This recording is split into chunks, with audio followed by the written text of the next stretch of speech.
And a pleasant good afternoon to everyone out there in Irish Breakdown land. I am Vince D'Addario, and I am the football analyst here at Irish Breakdown. That guy right there, that's Ryan Roberts. He is the recruiting coordinator. Is recruiting director? I'm going to make sure I get the title right. I think it's director. Director. Okay. You got it. Yep. Yes. All right. He's the recruiting director at Irish Breakdown, and it's the two of us today. We are sans Brian Driscoll, who's the publisher at Irish Breakdown.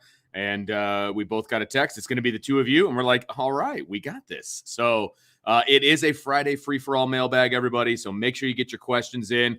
I will say that if you are a longtime listener, a longtime fan of the Irish Breakdown podcast, I think it goes without saying that Ryan and our answers will not be as detailed as Brian. Brian is a much more detail-oriented human being, and so we need questions. We need you guys to pump out the questions for us, and we look very much forward to answering them as well. So we are. It's going to be a lot of fun. So let's just jump right in. You ready?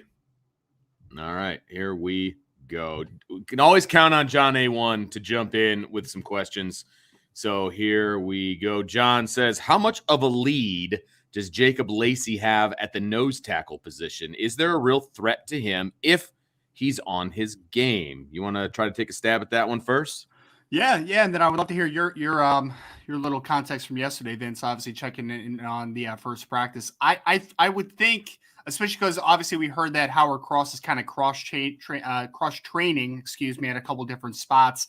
I feel like Jacob Lacey has to be the assumed front runner for the job, right? Now, obviously, he's not going to be. It's not just going to be handed to him. We still got talented guys like Gabriel Rubio and Aiden Keanaaina that are behind him that are going to, test the limits of that position. But I would say that I think that he really fits stylistically into how Notre Dame wants to run the nose tackle position, because I do think that Jacob has a really dynamic first step. I think that he could be kind of that one gapping nose. So I would say that he is the front runner for the position, but there's definitely going to be a battle there. Like, it's not just going to be handed to him. He has to take it, in my opinion. Yeah, no, I completely, I completely agree with that. I think you nailed the guys that are going to be, in contention for that spot. And again, Marcus Freeman said it yesterday in his press conference that, they're going to be at least 8 deep on the defensive line. So, I mean, there's going to be multiple guys rotating. Depends on if they're a 3 front or a 4 front, what that's going to look like. So, I think you hit the nail on the head. I think, Howard Cross is going to get an opportunity there as well. I think he might get a little 3 technique cross training as well. So it's going to be fun to see kind of how that shakes out. There's a lot of question marks about the defensive line, to be honest with you. And I think nose might be the lead position of question right now. And again, the cross-training thing is, I think, the most important part, because you're going to see guys playing multiple positions, depending on what they're trying to accomplish, who the competition is that they're playing against, all of that. So I think it's going to be a lot of fun. Yeah, no, I think it's going to be interesting. And I think that it's really too fun, Vince, because, I mean, you're going to have Howard Cross as a potential who's like 6 foot, 270 pounds. You're going to have Jacob Lacey, who's another smaller guy, around like 6'1", 6'2", 285. And then you got Gabriel Rubio, who's the biggest guy. It's like 6'5", 290. Huge. Aiden's a big boy too. What's he, like 6'2", 6'3", like 310, 315. So they got him listed at 310, yeah. 310, yeah. A lot of different body types, which makes it a really fascinating kind of battle, because, I mean, I would expect there to be a few different noses that will just play just because they kind of bring something different to the table. But it's going to be interesting to kind of just compare them, because they're just stylistically so different than one another.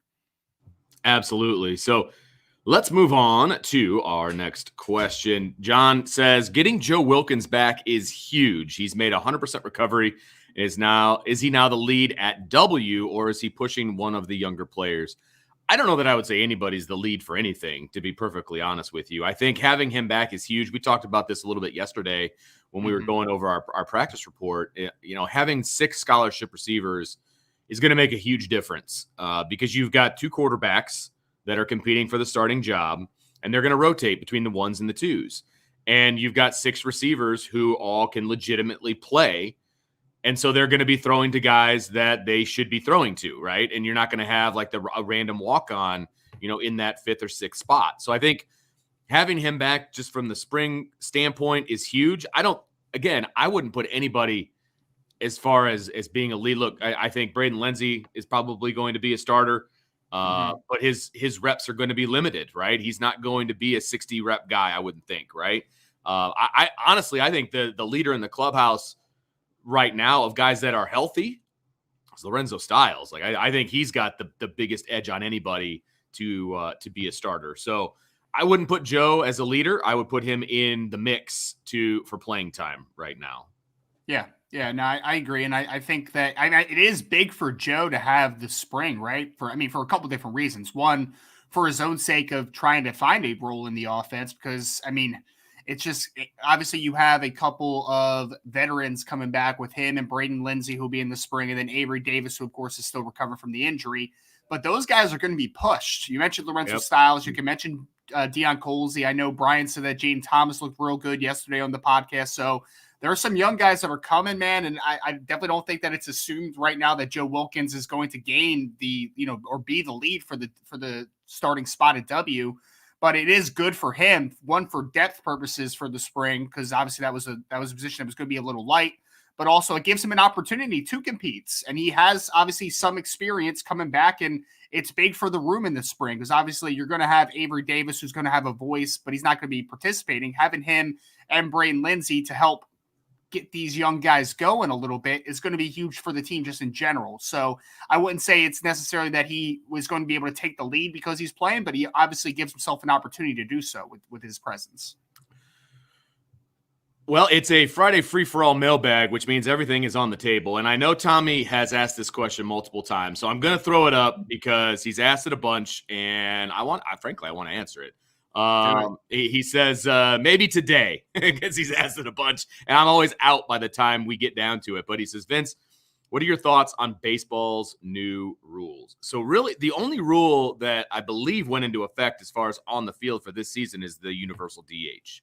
Yeah. And I'm all for it. I never used to be that guy, but I am now because I think the prowess of pitchers at the plate has steadily gone downhill over the last few years. And watching a pitcher struggle at the plate is painful. It's painful. I don't like it. I would much rather have a guy who's going to get up there that a pitcher actually has to, game plan around, has to actually pitch to. I'm okay with that personally. It takes a lot of the strategy out of the game from a manager's perspective when you have a DH. You're not going to see as many double switches. You're not going to see a lot of that down the stretch. And so I personally enjoy the X's and O's of baseball managing. Like I really enjoy that, with the double switches and things. And so I'm going to miss strategy. That. Yeah, absolutely. I'm going to miss that part of it. But from just a playing the game standpoint, I'm happy that pitchers aren't going to be hitting anymore. I heard a couple of those rules, man, that obviously didn't get implemented. But did you hear like the robo-ump thing and stuff like that? Oh, yeah. Way against that. I mean, look, I'll give an umpire a hard time more than anybody, but just you can't take that out of the game. You can't take the personal, the error even. You can't take that out of the game. I'm sorry. I will always be against the robo umps. I don't like the expanding the size of the bases. They talked about that, and they said that that's a safety thing. It's going to be like softball where they've got the orange base, that's like out of bounds that you actually, nope, I'm not a big fan of that. I actually don't like the shift. They talked about they'll have the option next year, I believe, to ban the shift. Eliminate it. Yeah. I don't like the shift. I mean, look, I think about how I coach kids up, right? And we're in the cage and we're like, hey, man, line drives up the middle. Line drives up the middle. That's what I want. And, in a big spot, you see a guy hit the ball right up the middle, and there's a guy that's not baseball to me. And I realize the analytics of it. I get it. At the high school level, we don't have those kind of analytics, so we play it straight up. But the shift, I don't know. I just don't like the shift. Call me old school, but I'm not a big fan of the shift. Yeah. Well, I mean, it takes a little away from just the skill of it, right? Because obviously, like you're saying, hit it up the middle, go the other way against the shift. I love the human element to baseball because for me, baseball is a much slower paced game. So it's about strategy, right? Yes, it's about absolutely. the next step. And I'm live right side out of Philadelphia. So I have been a Phillies fan my entire life. So I've always had pitchers hitting and double switches and that type of strategy. And I mean, what are we just going to eliminate managers at some point soon? Because they don't really have to make any decisions soon here, right? Like, no, you're not wrong. And a lot of times, even coaching high school, we have the DH. And so once the lineup is set, it's like, well, we just kind of roll here, and obviously you make pitching changes and things like that. But in high school, your pitchers are your best players anyway. So you're basically taking your pitcher and you're probably putting them at shortstop or whatever. So, but yeah, it takes the strategy out of it, which I don't like. But from a viewer standpoint, oh man, watching pitchers flail up there at the plate is just embarrassing. It's embarrassing, man. It's just Bartolo Colon, man, worst I've ever seen. So bad. Oh yes. My god. I'm with you on that one. So great question, Tommy. I'm glad I could finally get to it for you. Again, it's a Friday free for all. So here we go.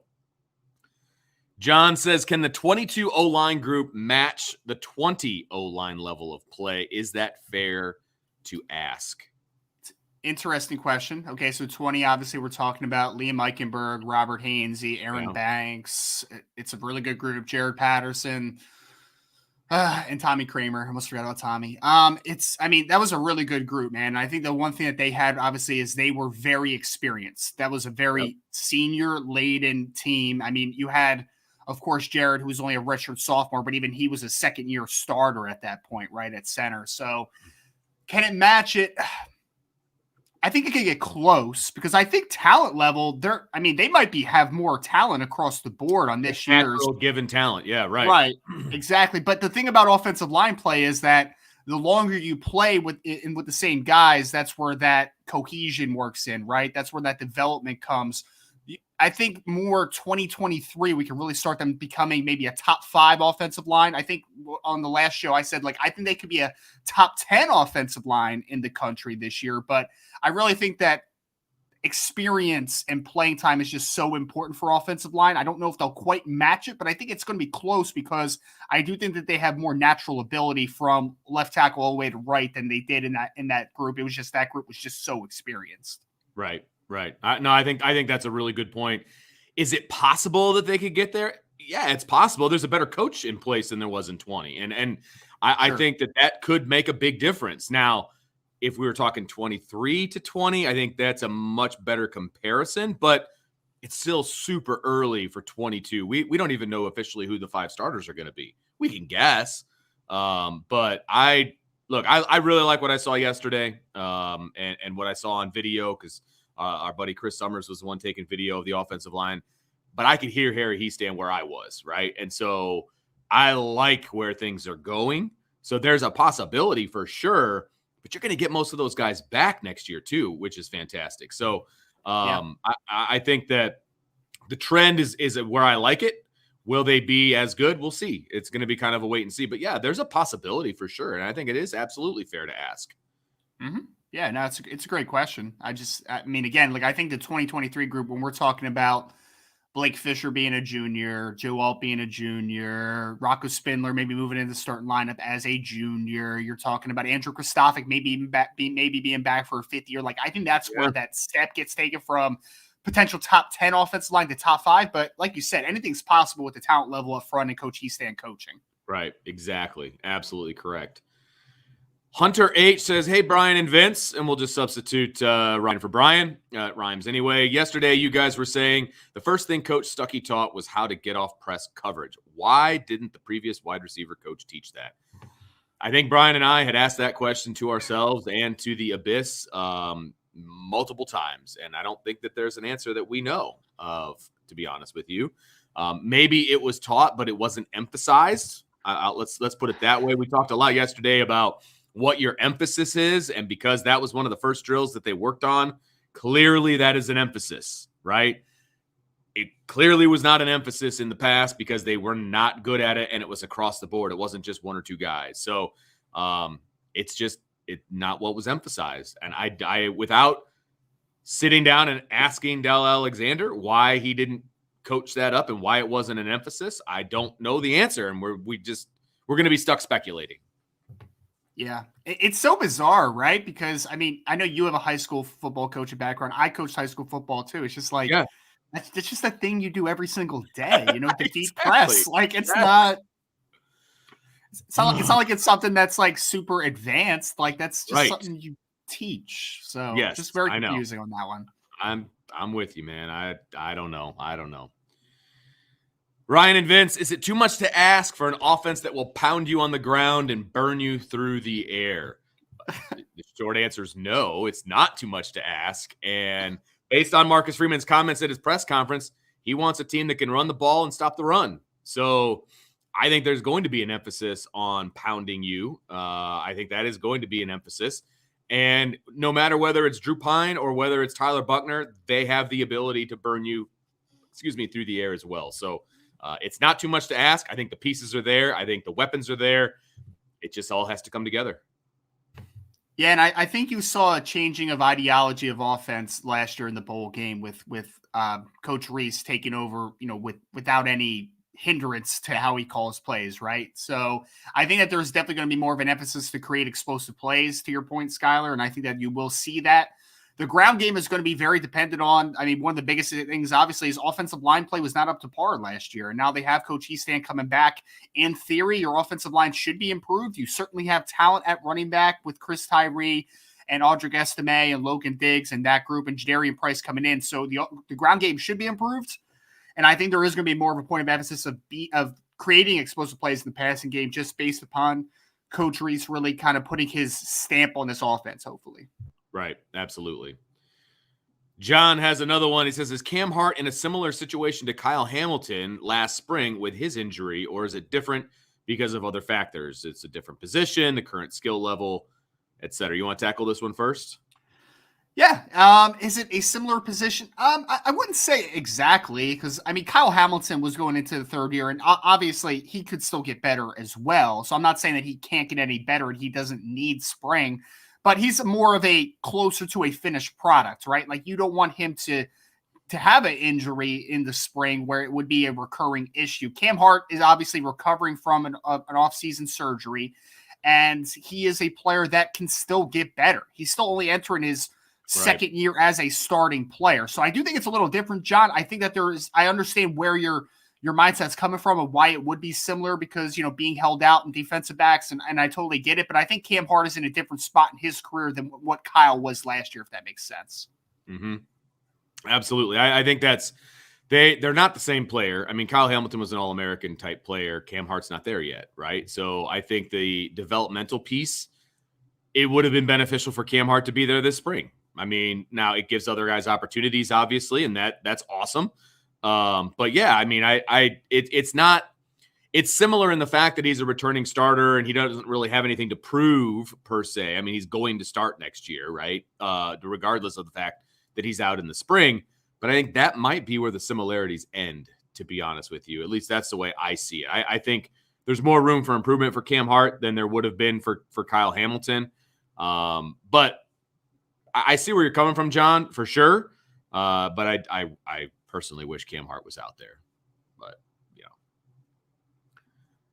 and I think one of the last ones from John. If Tyler Buckner is as good as you think he will his play the next two seasons match or pass the impact of Brady Quinn? Breaks? What breaks? I love that, John. I love that.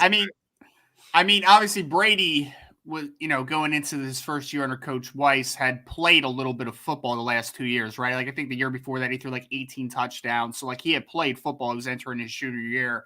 So it's a little bit of a different situation. But I think that ultimately, especially in year 2 of Tyler Buckner as a starter, so we're talking 2023, I think that the impact could be higher because you're talking about a guy that's not only going to have the ability to stretch defense through the as a passer, but also the running game, right? Because Brady was a good athlete, but he was still a pocket quarterback. He wasn't a guy that was going to do design run and some work out of structure a ton.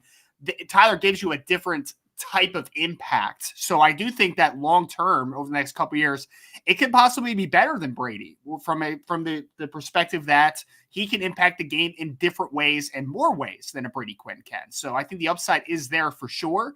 Obviously, we need to see it, become tangible this year, but I think that the talent level of Tyler Buckner is certainly there, so I expect it to happen, especially with this coaching staff that has been assembled. Got a good one from Q Kibbs. He says, what non-starter do you think will have the biggest production on both sides of the ball? I'm going with Bauer and Evans. That's an interesting take right there at the end. This is a good one. And since I was reading the questions, and I kind of got a head start on this one, so I'll let you think for a second. But I'm going to go with Prince Kollie on defense because I'm not sure he's going to be a starter this year, right? But I think he's going to get a lot of playing time. So I'm going to go Prince Kollie on defense. And then offense, I'm going to go Logan Diggs. And I know that might be a layup, but he's probably not going to start unless they're in, 2 running back sets. I think Chris Tyree is going to be the starter. And so Logan Diggs is technically not a starter, and I think he's going to have a breakout season. So I will go with Kollie and Diggs. It's a good one. Defensively, I am going to go Justin Adamalola because we've talked about this a little bit, right? There's going to be a big end in theory that is not Justin Adamalola. They're going to keep him at Viper behind Isaiah Foskey. So he had production last year. I think he had 4 or 5 sacks as a backup, and I expect him to kind of do similar progress this year as the backup to Isaiah Foskey. Although I think he's going to play a higher volume of snaps because I think that they're just going to work him in, to the big end role at times so they can get both of those guys on the field. Absolutely. Yeah, so he'd be my guy on defense. I think that's kind of like a cheating a little bit, but I'll take it for now. Offense is tough, man. Offense is tough. I guess I would go with one of the running backs, right? Like whether it is Logan Diggs or Audric Estime as the backup if Chris Tyree is the starter. Like I feel like it's going to be a back by committee approach because I don't think that Chris Tyree is the guy that you're going to give 20 carries a game to, right? So absolutely. Yep. I'll defer to whoever the second string running back is. I'll stick with Logan Diggs as my guy there. Okay. I like it. Great minds. We're right there. I like it. I like it a lot. Tommy Guns, if the football gods, if the football over gods picked you guys and said, guys, ND is going to go 11-1 in 2022. Your job is to pick the one loss. Who are you picking? This is a good question. Yeah. I don't want to pick. Do I have to pick? I know. I don't want to pick a loss either. I hate doing that. I just want to pull up the schedule here because I want to make sure that because there's 2 different ways you could go with this. So let me. I want to talk about my thought process here, right? I think a lot of people will be like Ohio State. That's obviously the one that Notre Dame has the biggest chance of losing. They could be the best team on the schedule, etc.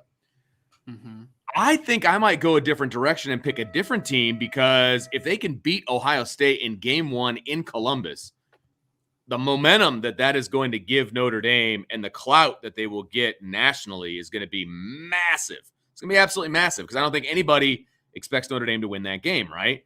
So then you got to pick a different one.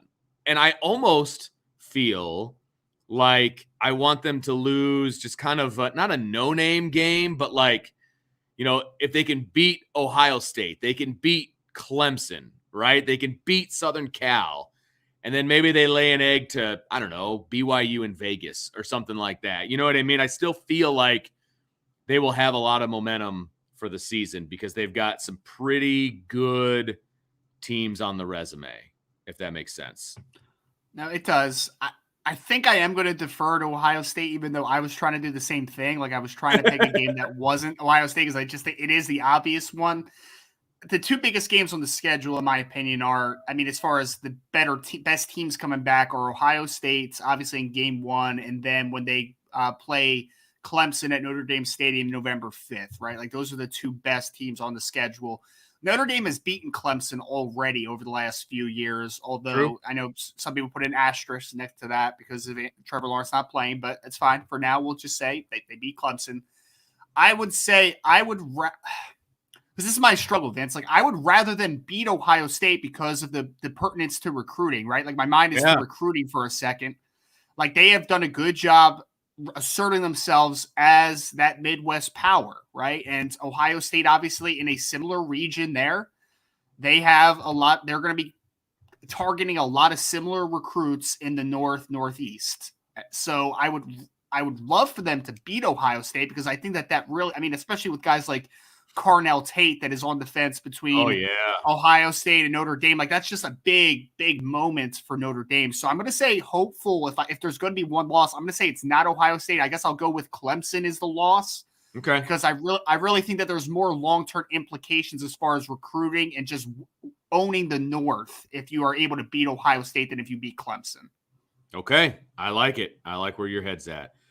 John has a really good question here that I'm not going to answer because I feel like this takes some studying, and I feel like we could do an entire show on this, Ryan. So John says, if Jack Swarbrick called Irish Breakdown to help build a dream schedule for 23, choosing 11 opponents, who are you putting on the schedule, home and away? And so I'm going to defer on this one because I would really want to sit down and think about it because there are certain parameters that Notre Dame has to be under, right? You've got your perennial people that you play, USC, Stanford, right? And then you've got the 5 ACC games. And so then what do you do with those non-conference games? So I'm going to hold off on this one because I guarantee you Brian is going to want to answer this one too. I think this one would be a lot of fun to maybe kick around sometime. So Brian should write an article about this. This would be a fun topic, I think. I wrote it down. Listening out there. Yeah. You're listening out there, Brian. Be fun. I'm telling you. So I wrote it down. So we'll see what happens.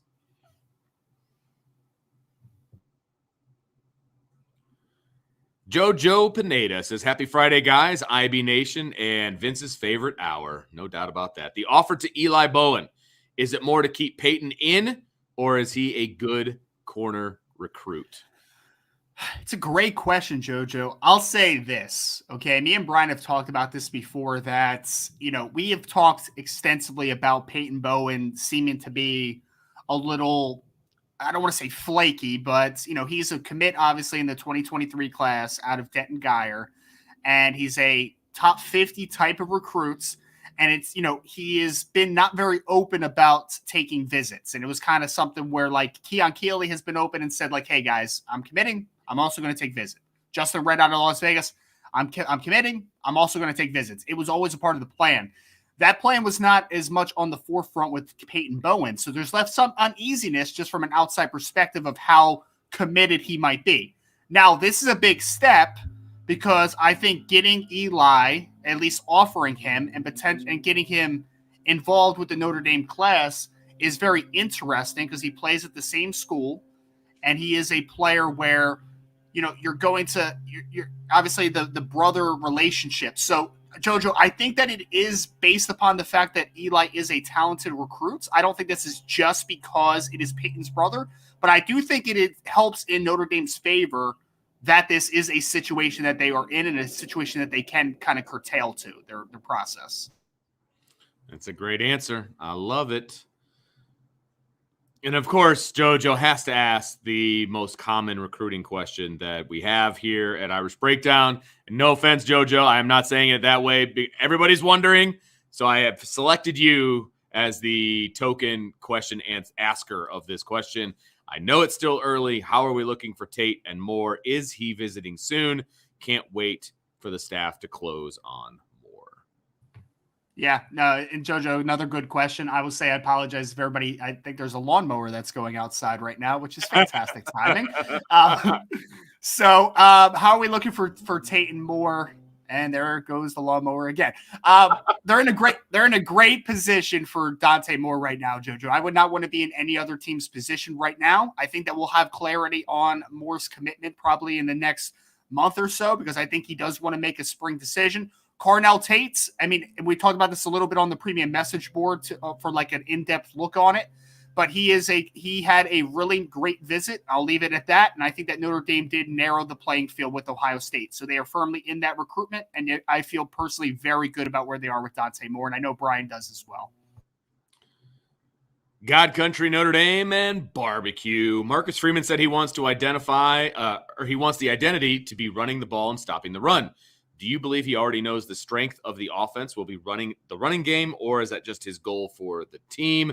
Is that his point of emphasis? It would make sense, in my opinion, because that has been a good recipe for success when we can run the ball and stop the run. Also, I think it's kind of rare for a coach to talk about the specific of an identity this early. Very refreshing to have a coach know what he wants and talk about it in plain English.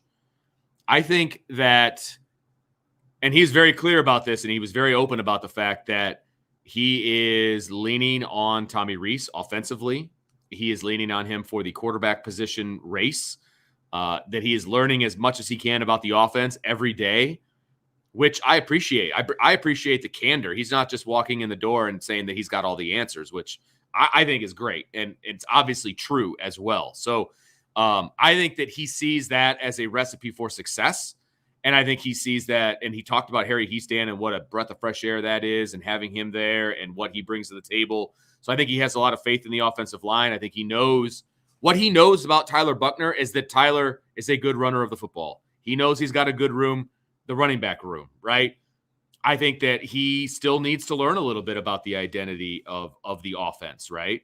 But I also think he, as far as stopping the run, no one's more familiar with this defense than he is, right? So I think he knows that that can be a strength of this defense too. So he was open about the fact that that's what he sees right now, but you never know what each team is going to be as well. So I think it's great to put that out there. I have no problem with that whatsoever, but I think that there's still plenty of room to evolve offensively. Yeah, no, I think it's a consistent recipe for success, right? That usually if you run the football well, you stop the run, you're in a good situation, because it doesn't just affect the running portion of the game. It also can shorten a game, keep your defense off the field, wear down on the opposing defense. So there's a lot of layers to why running the football is important and stopping the run is important. So I think those things are just, the game is ever evolving, but I think the teams that usually run the football better and stop the run are usually the more successful teams, even in today's game. Absolutely. Jeff Fluke, most likely to break out this year, Lenzy or Colsey? I think with Stuckey as his coach, Lenzy will break out. I'll let you go first.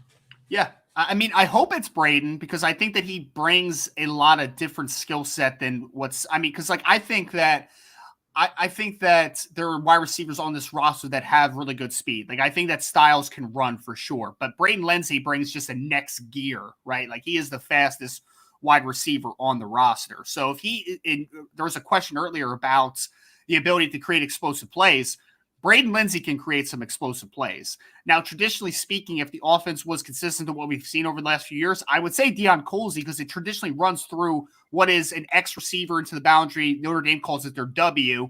That would be the guy that I would say you need in the passing game. But I really think that there's going to be kind of a changing to how the offense is structured a little bit this year. A lot more RPO action, a lot more deep shots. Like, I think that there's going to be explosive plays to be made. So in this one, Jeff, I actually hope that it is Braden Lenzy, because it's his last shot, right? And Deion Colsey's only a sophomore. I think that Deion Colsey's future is bright, and I think that he will have a really good season as well.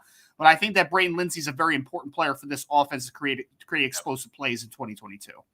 Well, and I think a lot of people have forgotten about Braden Lenzy, to be perfectly honest with you. I mean, he came in with a lot of fanfare as a speed receiver and all these different things, and I think that he has not reached his potential, right? And I think we can all agree on that. It's nothing against the kid. It's just I don't think he was coached well enough, and I don't think the offense used him and used his abilities enough, right?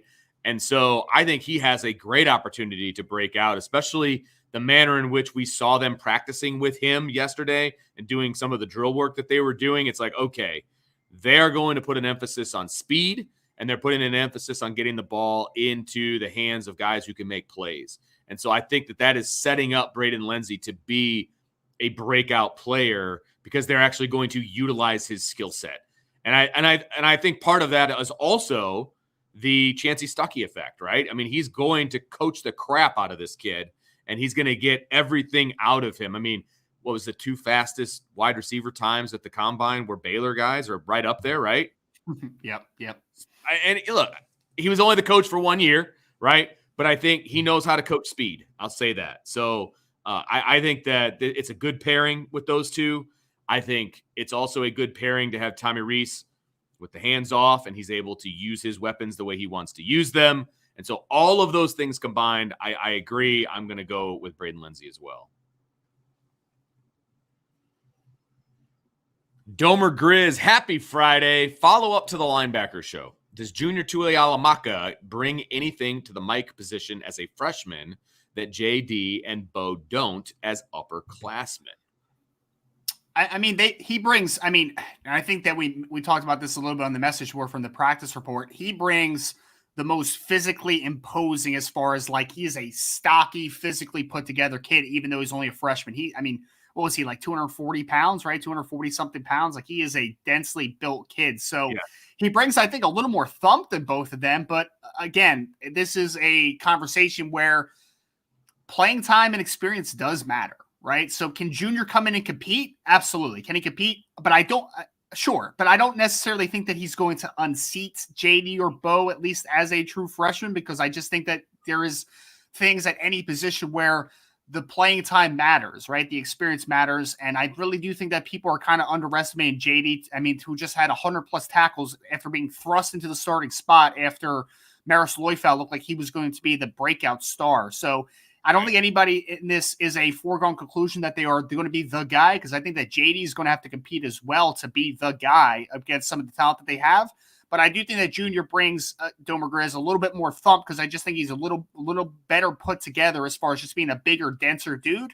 But I don't know if I necessarily think that he's going to unseat or challenge this year. But I think that he's going to, just kind of, I think it's this year is about maturation and about incrementization, right? Like he needs to kind of get implemented into the weight room, get implemented into the practice facility, and get those reps, because I think that his future is bright, but I don't know if necessarily he brings more to the table this season than JD or Bo.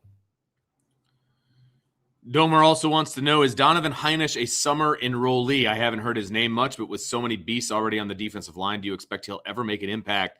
Kurt benefited from the no depth early on in his career. It's an interesting, I mean, so he is not enrolled, right? He was not, I don't think he was one of the early enrollees. So he is not. It's a great question, because like you said, Kurt kind of walked into a more advantageous position with there just being a lack of depth. I think that Donovan is going to have a tougher time. I am kind of interested to see Donovan, because he's not the same player as his brother, right? He's a little longer, a little not quite as dense as Kurt. So Kurt was like a true nose. I think Donovan could play a couple different positions up front, which Notre Dame wants to be more multiple under Coach Freeman and now Coach Golden with how their fronts kind of look. So I think he's an interesting long-term player, but I definitely don't think that he plays as much, especially early on, as Kurt, because like you said, Kurt fell into a pretty good situation for playing time early. Yeah, and I think that his work ethic is going to be the key, right? He's not going to get the early playing time that his brother did because of all of the reasons that you just stated. But his relentless work ethic that I believe that Coach Elston believes that he has, right? And from that family, et cetera, he'll get on the field. I unless injuries derail his career, he might not get on the field until he's a fourth-year player or a fifth-year player, right? But I have a feeling that he's going to stick it out and he's going to work his butt off to get on the field, right? And so, again, I'm with you. I want to see what he looks like and how he looks in comparison to those other guys. But I do not see him, breaking through as a freshman, and probably not even as a sophomore. I think that would be too much, right? But a couple years in the weight room and with his work ethic, always doing the right thing, all of those different things, all those cliches, right, that we always use for Kurt. I think those apply to Donovan as well. And I think he's a more athletic version of Kurt, right? And so it's going to be interesting to see kind of where he fits too. John has a very interesting, he says, what are the duties of a grad assistant? And this is, and Brian would be able to answer this one better than I would, because he obviously coached at the college level. You played at the college level, but more or less, and you can get into more detail, more or less, they're a coach as well. They're just not considered, they can't go on the road and recruit, right? They can recruit on campus. They just can't go on the road and recruit. But, for example, when the offensive line goes half line, right? So if you've got a center, left guard, left tackle, and then you've got center, right guard, right tackle, and you got two groups going, the grad assistant for the offensive line is working with one while Harry Heastan works with the other. I believe there's a grad assistant that works with the quarterbacks as well. And so when Tommy Rees is doing his offensive coordinator stuff when they're in team, then the grad assistant is working with the quarterback specifically, right? Sure. We talked about Nick Lazinski. He was a grad assistant for a long time. They had full faith that he could take that linebacker core, and work with those guys when the defensive coordinator was doing other things, right? So they're absolutely a coach. They're just not a full-time coach. And so their responsibilities are that of a coach. They're just not paid like it. Exactly. Yeah. And I mean, there's some grad assistants that have a big role, like kind of Vince said, but I think it's also dependent, right, on what the quality of each grad assistant is. Yeah. If it's someone like, I mean, Harry Heastan is a little bit of a control freak, right? Which he has every right to be because he's been doing it a long time and he's been great at what he does. With him having a grad assistant, for in theory, like he might not give them as much freedom to do a drill off to the side. They might not give them as much freedom to just help with practice plans and do all that type of stuff. So they are absolutely, like Vince said, they are a great resource to have if you have the trust in it. Sometimes it's just, how much does a particular coach trust some of the grad assistants? But in theory, like you said, I mean, they're not going off campus to recruit. They're going to do some of that due diligence on the campus when recruits do make trips, but it's, just a typical thing. Like they're a part of the practice scheduling. They're a part of the practice procedures. They do everything that you would expect a coach to do. It's just, they're more a part of the machine than running the machine, if that makes sense, John. That's a great analogy. I like that. Benjamin has a question. What do you think about the new practice layout? Well, I was surprised. I will say that we're so used to them doing, on air as a team to start things off. And as a media member, it's always nice to see who that first, second, third team is. And so you can have more fodder to talk about and put on message boards and things like that. But it was pointless. I personally never saw, from a coaching standpoint, the point of it. Guess what? Everybody looks like an All-American against air. And so that never really impressed me all that much. From a media standpoint, I enjoyed that. I like it. I think it was quick. It was fast paced. It was competition oriented. It was an emphasis on the things that are important: turnovers, getting off press, all those things we talked about yesterday. I'm on board. Now we're going to have an opportunity to watch an entire practice on next Saturday, 8 days from now. And so I'm sure I will form either a stronger opinion in a good way, or, have a different opinion altogether, on how things go from a full practice standpoint. Yeah, no, that's really funny, Vince. It's like, the first day, everyone's so excited, but I mean, how often have you as a coach, and I know this happened to me a bunch, you see the kid on the first day, just like in a helmet or just in cleats, and they just look like $1 million. They're running around, everything's great. And then the pads come on and it is not the same deal at all. It happened every single year. Because in the summertime, what are you doing? You're doing 7-on-7s, especially at high school. You're going to 7-on-7 tournaments. You're doing all these different things. You're like, wow, this kid is popping. He is doing a great job. He's going to play for us this year. And you put the pads on and you're like, oh, okay, well, that's different. And, you get that with some quarterbacks as well. Like there was a quarterback in this area who would, in 7-on-7s, he was just throwing dimes and just doing all these different things. But he would kind of like drift. Right. And he would drift and he would throw a bunch of short stuff, where in a real football game, there's a bunch of linebackers standing right there, as well as a defensive line. And you can't drift out of the pocket left and right. And so when it came to an actual game, kid was terrible. He was horrible. Right. And so same thing happens with like, slot receiver type guys and things of that nature, because you do all these short little routes and then you make a guy miss or whatever. And then you put the pads on, you're like, okay, well, you're not a real football player. So, it is what it is. So that's why there's flag football leagues. Yes, that's exactly right.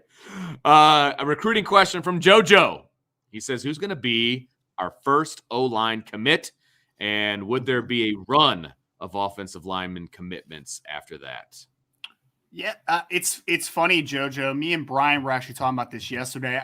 There's a chance, and I'm not going to put this into the universe, but so here, all right, I'll start here. I'm sorry. To 2023, I think the first offensive lineman that has potential commit is probably Charles Jagasaw out of Illinois. I think Notre Dame is the clear favorite. I think it's just a matter of when he wants to make the commitment. I would say that they are definitely the leader right this second.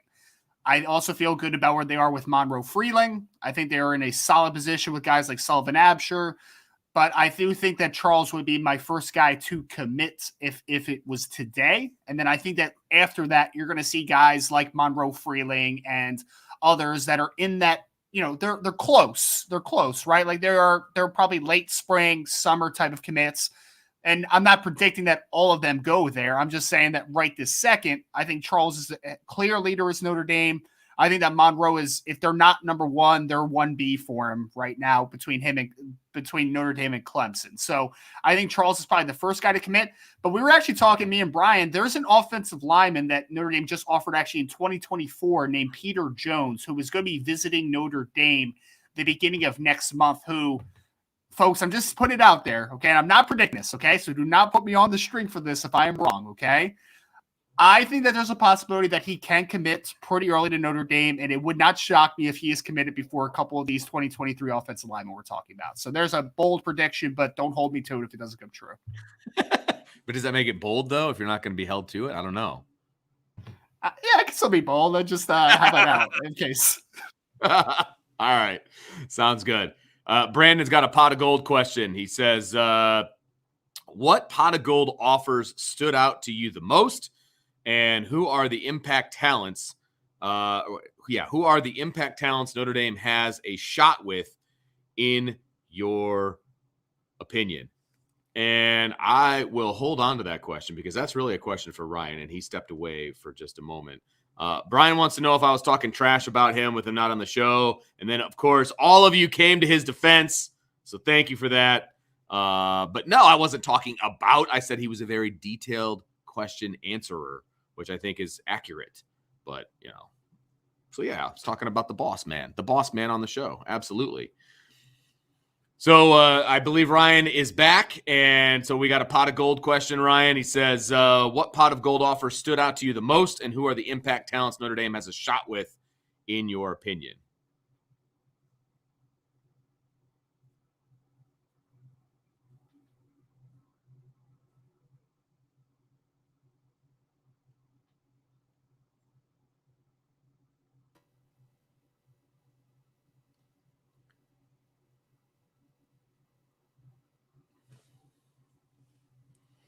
Well, it looks like we are having some technical difficulties, but we will get that squared away. Oh, are you there? Am I there? Yes, you are there. Yes. Okay. Sorry about that. I have All some right. technical stuff on my side. Yes. So Brandon, who are some that stood out the most? I'll tell you what, man, I did a lot of deep diving into some of these guys because we had a little bit of a, tip of who are a couple of the players that may be getting the pot of golds a little prior. So a couple guys that really stood out to me. There's this young man named Zion Reagans, and I probably pronounced the name wrong, but he's a wide receiver out of Georgia. Vince, as a freshman, this kid ran 10.37 in the 100 meters and 22.29 in the 200. So this kid is quite fast. He's a player that I talked to a little briefly. I think he is a young man that is going to want to participate in both football and track, most likely on the next level. So we'll see what that could mean for Notre Dame, but he is a very, very talented player. I just spoke to Landon Thomas, who is a tight end in 2024, obviously out of Georgia. He is rated, I believe, by 24/7 Sports as the number one tight end in the class, and he is a fantastic player out of Colquitt County. I actually just watched his film before I hopped on here. Peter Jones was a guy, offensive tackle, that I mentioned a little bit. He's out of Malvern Prep in Pennsylvania, 6'5", 295. Player that Coach Easton is on very early and likes him a ton. And the defensive backboard for just in general, man, is a really talented group. I mean, you got guys on there like Braden Lee out of Maryland, who I think is a really talented player. Ellis Robertson, Caleb Beasley, who's a guy that we actually had a little piece on prior to even the getting offered. So I've had the opportunities to talk to a lot of different players. Nigel Smith's one of my favorite players that I've watched and talked to so far out of Texas. He's a big defensive lineman who I think is eventually going to be a 3-tech, but right now he's 6'5", 265 pounds. And he is, like I said, out of Texas, had 10 sacks, I think, as a sophomore. He works with Sean Smith, who is a former NFL defensive lineman who I know a little bit. So lot of talented players, man. I think it was like 50 offers or so that went out yesterday. So I'm still trying to get the full context of every single player, but those are a few guys that really stood out because it's been a lot of deep dive and talking to players and trying to figure out a little bit of backstory stuff for them right now. So it's been a whirlwind, but it's been a lot of fun. Just when you thought your work was done, right? It just amps right back up. Vince, I wrote, I put it out there yesterday just to like mess around, but I wrote 12 articles yesterday, man. That was the most I've ever written in my life. It was nuts, man. It was crazy. See, it's a good thing Brian got you on salary, right?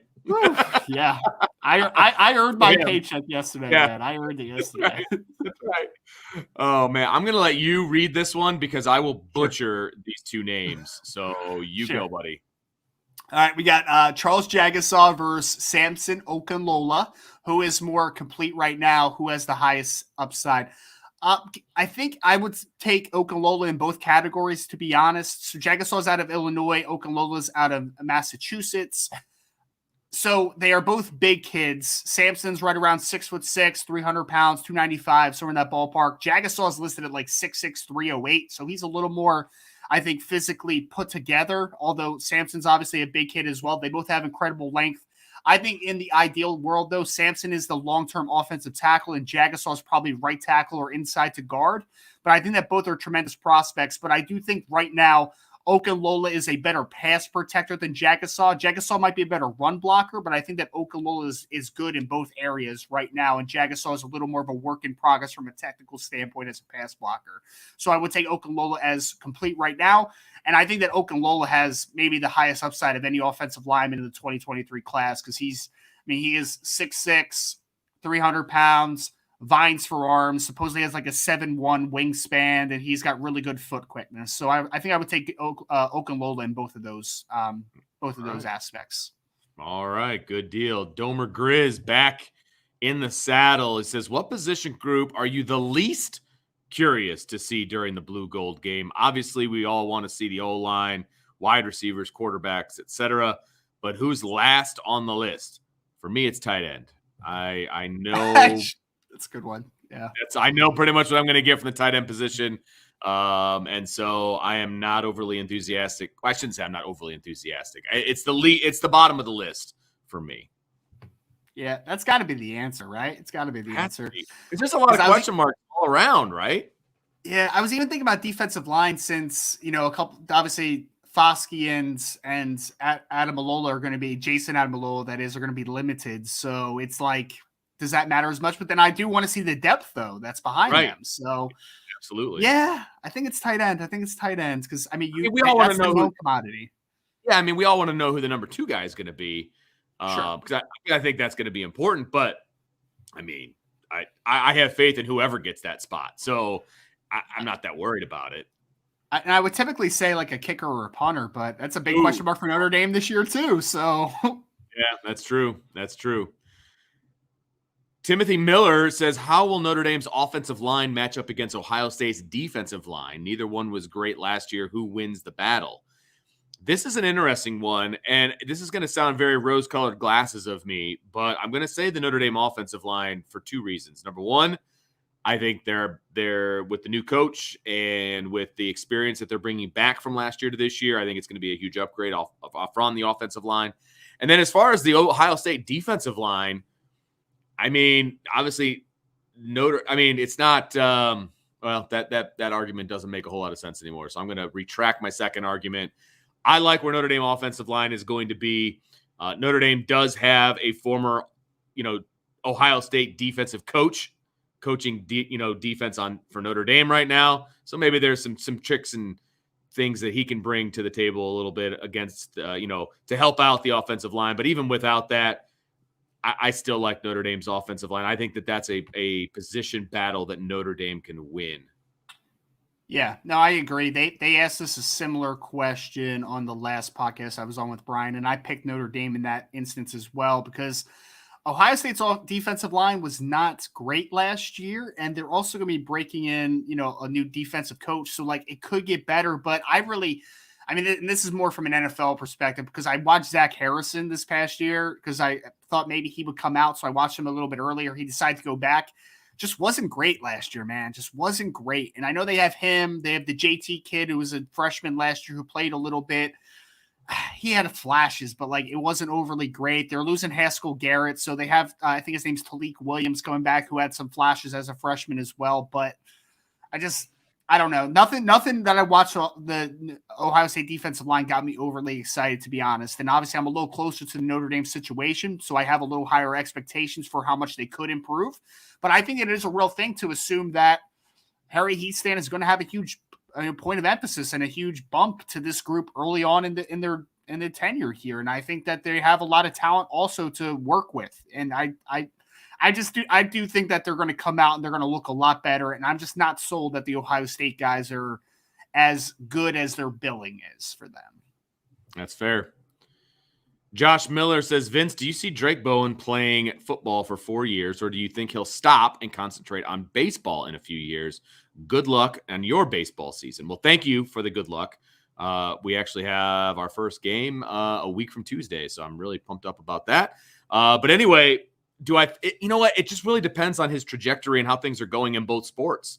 You know, if he's buried on the depth chart on the football team, you know, maybe he looks at the baseball route if he's really excelling over there. So, or vice versa, if he's buried on the depth chart for the baseball team because he's not able to do fall ball and he's not able to, you know, really put in the effort, you know, that baseball may require, right? Then maybe he sticks with football, right? So I just think that there's too many question marks because we know, and Ryan can attest to this, how important it was for him to be able to do both. And he's really good at both. There's no question about it. It just depends on how things, you know, go over the next couple of years as to whether he's going to have a decision to make while he's still in school or whether he's going to have that decision to make after 4 years of both. So I don't know. I mean, I know he's really good at both, and we'll see how that translates to the next level. Yeah, I don't have enough context, to be honest. I haven't seen Drake play baseball. I know obviously he's good enough to play it at a major college level, so right. It's kind of a wait and see situation, which a lot of those players are. So absolutely. I will say I'm glad that both staffs could work together to make sure that they got him in a Notre Dame uniform, whether it's baseball or football. It takes, because there's plenty of college coaches out there that won't work with other guys and they don't want to share their athletes. I mean, that's a legit thing. And so I'm happy that, you know, and I will give credit where credit is due. That started with Brian Kelly. And then it translated obviously over to Coach Freeman. You know, and so I appreciate the fact that they were able to work together because it was a big pickup for both. Raymond Roberts, is Howard Cross related to the Howard Cross who played for the Giants? He is. Yep, that's his son. So Howard Cross was a really good tight end for the Giants back in the day. Howard Cross, that plays for Notre Dame, is his son. Yes. The worst 2K big men HD. Is Notre Dame still getting a transfer wide receiver? Not that I've heard. I know that they were talking about, I think there was a Division II or Division III kid that they were talking to for a little bit, but I don't know if anything ever transpired out of that. So to my knowledge, as of now, I don't expect any transfer wide receivers. And I think that Joe Wilkins coming back healthy is a big bump to the group right now.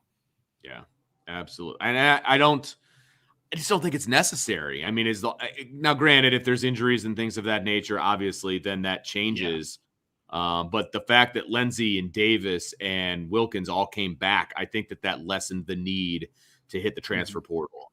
Because I also don't want to stunt the growth of some of those young guys. I think these young guys can play the game, and I want to see those guys on the field. And plus, they would be summer transfers at this point anyway, because they're not in for this winter session anyway. So. We have a hypothetical here from Mike Reddy. He says, if Sonny Styles didn't reclassify and he signed with Notre Dame, how would it have affected the linebacker recruiting? I think they'd be done right now. The recruiting would be done if they landed, because if Sonny Styles was in the 2023 class, which Notre Dame's working on now, they already have commits from Drake Bowen that we talked about a little bit, who kind of profiles more as a Will Rover type, mostly Will, though, in my opinion. And then they have Preston Zinter out of Massachusetts, who's a true Mike. Sonny Styles would be that rover in this class, right? So I think they would probably be done. I think they would probably still kick the tires with well, not kick the tires. I think they would still go after Samuel Mpemba out of IMG Academy, who Notre Dame's in a good position with because he can potentially play every linebacker spot, or he can also play Viper. So he has versatility to him. But I think that you would feel a lot different about the rover recruitment because Sonny obviously profiles to that position pretty well in Notre Dame's defense if he was a part of the hypothetical. Jojo asks, with the previous regime focusing on Hawaii recruits since Teo, do you see the new staff focus on Hawaii or more to Texas, Atlanta, Northeast areas, DMV, etc.? Well, for this cycle for 2023, I think Northeast has been a big priority because this is kind of Brian's talked about this a bunch. This is kind of a odd year in the sense that there is a lot of Northeastern talents. Like keep talking about Dante Moore. It's not often that there is a quarterback that is a 5-star status that's playing football 2 hours away from Notre Dame, right? And they've hit Massachusetts very hard so far, and a big kick in the tires with a lot of guys up there like Samson Nicolo. They have Preston Zinter in the class. They like Ronan Hannafin. They are recruiting Traore, the defensive end out of Massachusetts as well. So I think JoJo for this next cycle, Northeast is a big thing. I think that the DMV, the Delaware, Maryland, Virginia area is going to be huge as well. They're on guys like Jason Moore and Devin Houston, those guys that are from that area. So I think that they have a big priority in the DMV. And I think Texas especially has been a big priority because I did an article for Irish Breakdown, I think last week or the week before, where I just talked about Notre Dame's fingerprints on Texas. And so I took the last 10 cycles for Notre Dame. The first 5 of those cycles, they had signed 9 players out of the state of Texas in 5 years, 9 in 5 years, which is a solid number. The last 5, the previous 5 years, they'd only signed 3 Texas players in 5 years, which I kind of just shows you that Notre Dame just left Texas for whatever reason. And this year now, you're seeing it. They already have Peyton Bowen that is committed in the class, the safety out of Denton Guyer. They are on Braylon James out of Del Valle in Texas, who they feel really good about right now. They're still recruiting guys like Jaden Greathouse. Malik Muhammad was a guy that's on the board. They've cooled on him a little bit, but they are still kind of doing their due diligence in Texas. So I do think Texas is a big priority. I think DMV is a priority for sure. And I think that 2023 especially, the Northeast is a huge priority because it's just kind of an abnormal year for the recruiting in that area. We did have a super chat, Ryan, that I wanted to get to, and I apologize for not getting to it sooner. But our guy Brandon, so thank you for the super chat. And I think he asked this question a little earlier, and then he added it to a super chat, but he kind of slightly changed it. So you can take this whatever direction you want. What offers from yesterday stood out to you the most? Who are the impact players Notre Dame needs to have at the top of their board in 24? And who are your favorites? Yeah, I feel like I can give you a favorite probably at almost every position. A couple of the guys I talked about already. Talked about Zion Reagans out of Georgia, who's a 10-3 100-meter guy as a freshman over there in Georgia, and he's a very athletic, fast wide receiver. He's a guy that stood out to me just on that sense. Micah Hudson's a wide receiver out of Texas, and we just talked a little bit about their authority in Texas. They need to obviously keep recruiting them big time. Emmett Mosley is a wide receiver out of California who also can play defensive back on the next level. And he's a player that his father played for Notre Dame during the 90s. So and his mom actually played on the soccer team, and I think was the all-time leading scorer for the soccer team as well. So he's obviously a legacy kid. Tyseer Denmark is another wide receiver out of Pennsylvania. He's Roman Catholic. If you guys are familiar with Roman Catholic, that's where Will Fuller came from. And he's a dynamic wide receiver in his own right. Landon Thomas is a guy that I think they're going to have high interest in, the tight end out of Georgia, who's a really talented football player. Peter Jones is an offensive tackle out of Malvern in Pennsylvania that Notre Dame is on early. That's a really talented football player. I really like where Notre Dame is early with Elijah Rushing, who's a defensive end out west, and he's a long 6'5", 6'6" pass rusher. Nigel Smith, I think, is going to be a huge priority in the class of defensive tackle. Yeah, so there's a few of the guys. I went a little more overboard than I was planning to, but there's a few names for you, Brandon. I sent you a message, Ryan. Okay. You check that for me. This is an interesting one. Rob Lobo 123 says, "How long does Notre Dame wait for Tommy Rees to be an elite offensive coordinator? It has to be this season, right? 3 years should be long enough to know if he has the chops." I think that this is a very, very legitimate question based on how long he's been at Notre Dame and how they pursued him to stick around at Notre Dame after only 2 years of being the coordinator. I think it was 2 years, right? I think this year is going to tell us a lot. I really do. Now, I will say that I do think that he has the chops. I'll agree with Brian in that I think he did get the job a little bit early. I would have liked him to be the offensive coordinator, someplace else first, and then coming over to Notre Dame. That would have been great. But at the same time, he has settled into the job based on some conversations and things of that nature. I do think he has the chops, but we need to see it. And I think this year, having the offense officially 100% to himself, no more excuses, right? We talked about Mike Mickens and the fact that he doesn't have any more excuses, right? I think the same thing applies here. There's no more excuses for Tommy Rees. Let's see what happens this season. But I think this is a huge season for Tommy Rees as an offensive coordinator.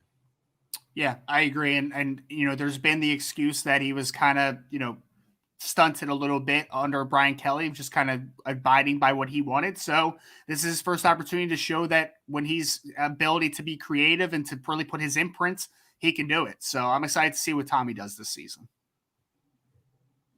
No question. All right, Ryan, it has gotten to that witching hour, unfortunately, for us. The bell is rapidly approaching for me. So unfortunately, I have to bail, which means we are going to have to end the Friday free-for-all mailbag, everybody. But have no fear. Have no fear, people. We will be back next Friday with a Friday free-for-all mailbag, and we will all be in the same zip code. And so I'm not exactly sure what that's going to look like, but they will also be fresh off Pro Day as well. So a lot of fun stuff to talk about. And then we will be the eve of our full practice viewing at Notre Dame as well. So next Friday is going to be a lot of fun, I have a feeling. So stay tuned for that. But thank you, everybody, for joining us on this Friday free-for-all mailbag. Make sure you hit that like button, smash it for us. Make sure you subscribe. Tell your friends about the podcast. And make sure you check out irishbreakdown.com because the articles just keep rolling in. So for Ryan Roberts, I'm Vince D'Addario. We will talk to you next time on the Irish Breakdown